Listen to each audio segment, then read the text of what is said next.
Good afternoon, everybody. Welcome to JMC News. This news is brought to you by Department of Communication and Media Studies, Bharatiyar University. This is Pooja Tiwari. PM Modi touches on problem areas in Independence Day speech: Manipur, inflation, unemployment. Prime Minister Narendra Modi on Tuesday asserted that he would return to power in 2024 with the trust people had in him and his government, presenting his performance card to the citizenry and seeking the mandate again to take forward the change and complete the transformation. In his last address from the Red Fort ahead of general election next year, the Prime Minister addressed the issues for which his government is under fire: Manipur, inflation and unemployment. He said the solution of the crisis in Manipur was possibly only through peace and that the central and the state government were putting all their efforts into it. Modi referred to inflation and promised his government would take measures to bring relief to the common people. He replaced his usual style of addressing citizens as Bhaiyo or Behno, my brothers and sisters, with Parivarjan, which means family members. In his 90-minute speech, he highlighted his track record in the last 9 years. PM said in this time he had brought reforms and transformed the country into a Vishwamitra, which means friend of the world. He used the term 34 times during his speech.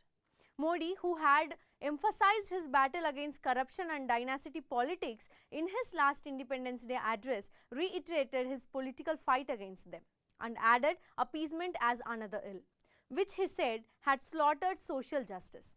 Corruption is a curse to any nation. Nepotism is the enemy of talents, capabilities, potentials. It devours the country like a termite. Democracy can be strengthened only by finishing them. Appeasement is the foe of social justice and development. Let's resolve to fight against them. The Prime Minister urged with an apparent call to defeat all the corrupt and dynasty parties. Throughout his speech, Prime Minister Narendra Modi tried to exude confidence about the outcome of 2024 general elections.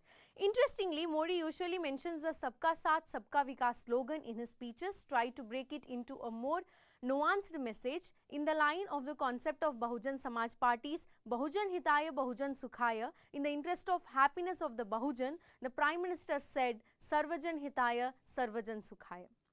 Congress President Mallikarjun Kharge on Tuesday skipped the Independence Day celebration at Delhi Red Fort, from where the Prime Minister Narendra Modi delivered a speech to the nation. Kharge cited eye problem and paucity of time as the reasons behind his absence at the event. However, he unfurled the tricolour at his residence in Delhi and at the Independence Day function at the AICC headquarters.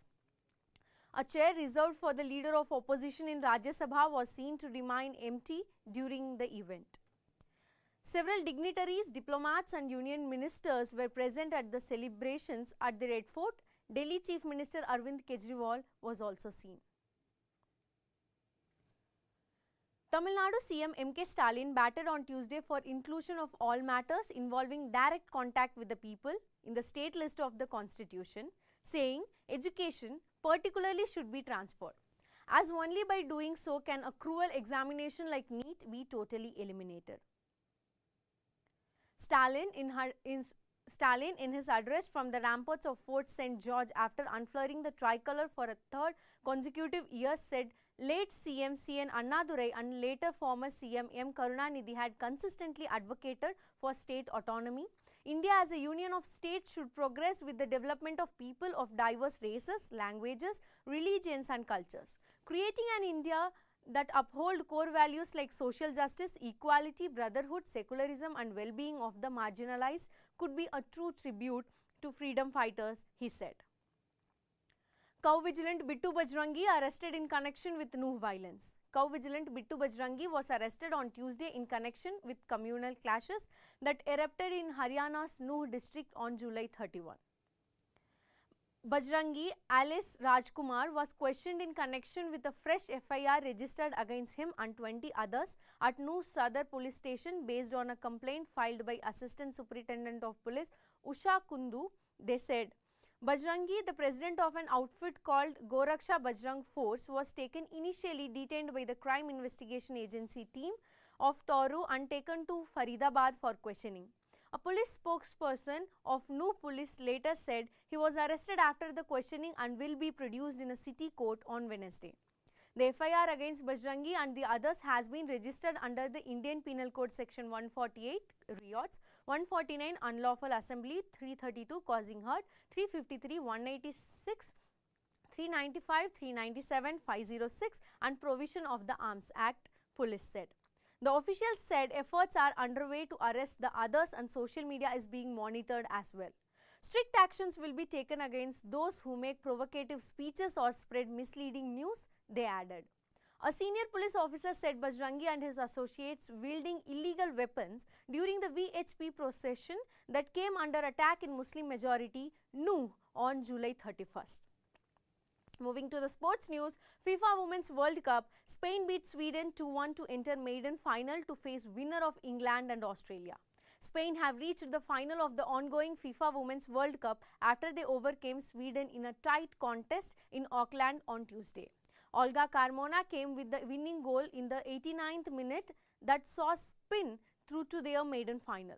Spain will now face the winner of Australia and England in Sunday's final, with the second semi-final taking place today. Sweden will play in the third place playoff on Saturday.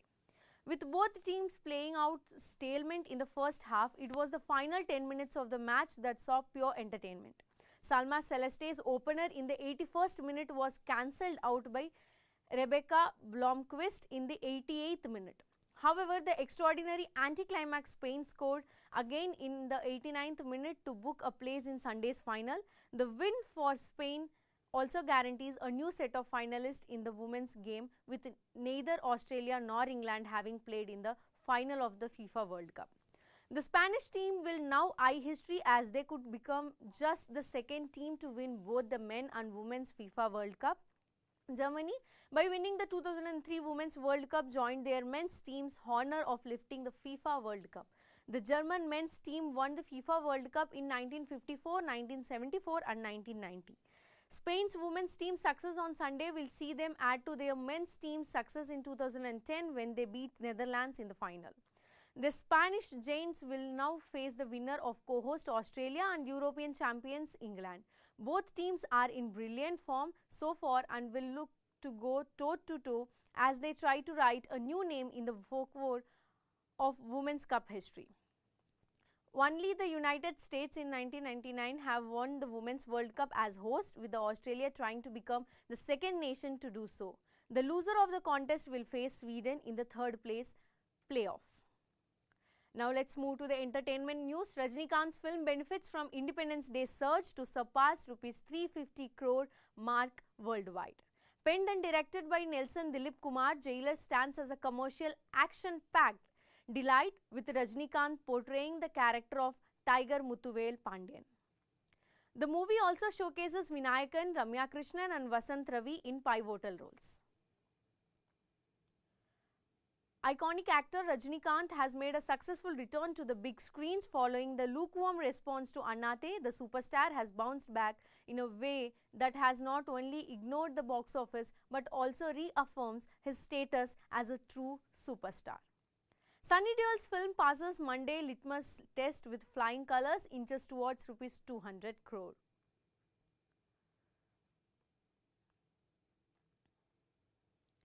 Gadar 2 box office collection day 4. The film's total collection now stands at Rs 173.88 crore. The Sunny Deol starrer had an overall occupancy rate of 56.58% in Hindi on Monday. Sunny Deol and Amisha Patel's movie has achieved significant success at the box office with the recent Friday premiere of Gadar 2.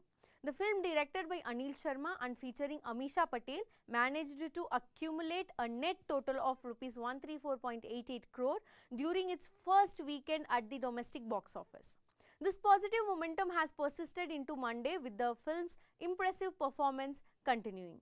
Based on early estimates, Gadar 2 comfortably generated Rs 39 crore on its fourth day, showcasing remarkable resilience following its impressive release on Friday.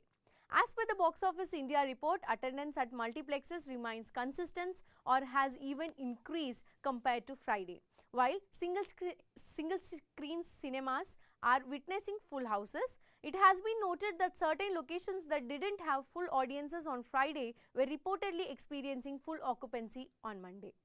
That's all for today. Thank you for joining. Thank you.